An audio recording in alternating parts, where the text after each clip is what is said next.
Vous savez, une récession, il ne faut pas en avoir trop peur non plus.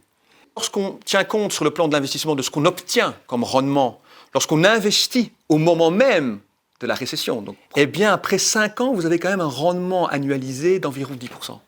Parce que généralement, ce qui se passe, c'est qu'on vend, parce qu'on entend le mot récession, ça fait peur à tout le monde évidemment, les investisseurs vendent, et puis finalement, il y a un rebond qui est relativement rapide, et les investisseurs reviennent dans le marché beaucoup trop tard. Si bien qu'au bout du compte, c'est un manque à gagner pour les investisseurs.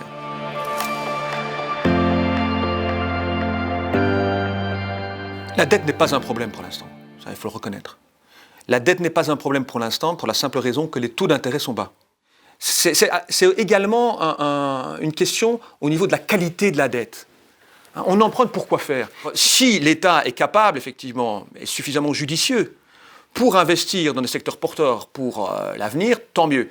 Là, il faut reconnaître que dans le passé, on s'est souvent trompé. L'État a souvent été en retard sur ce plan-là.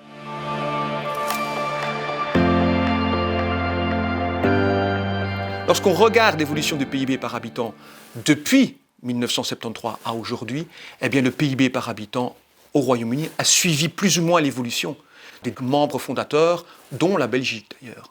Donc on ne peut pas considérer que l'Union européenne est responsable des difficultés que le Royaume-Uni peut rencontrer.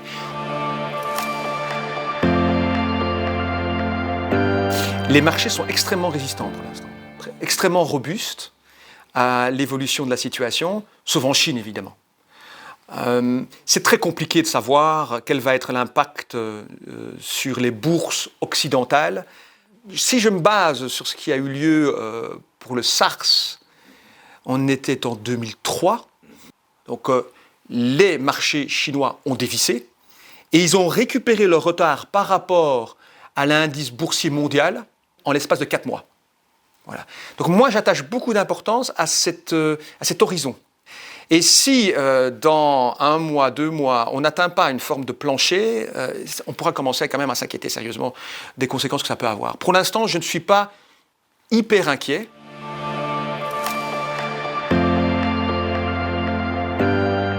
Le marché obligataire est quasiment incontournable. L'alternative, c'est du cash.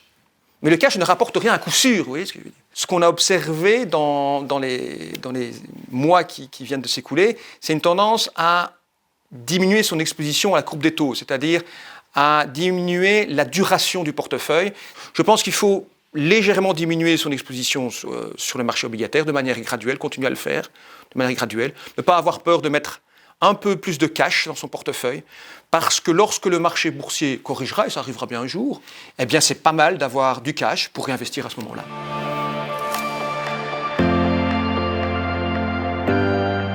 J'attache beaucoup d'importance à 3 qualités que Warren Buffett met souvent en avant.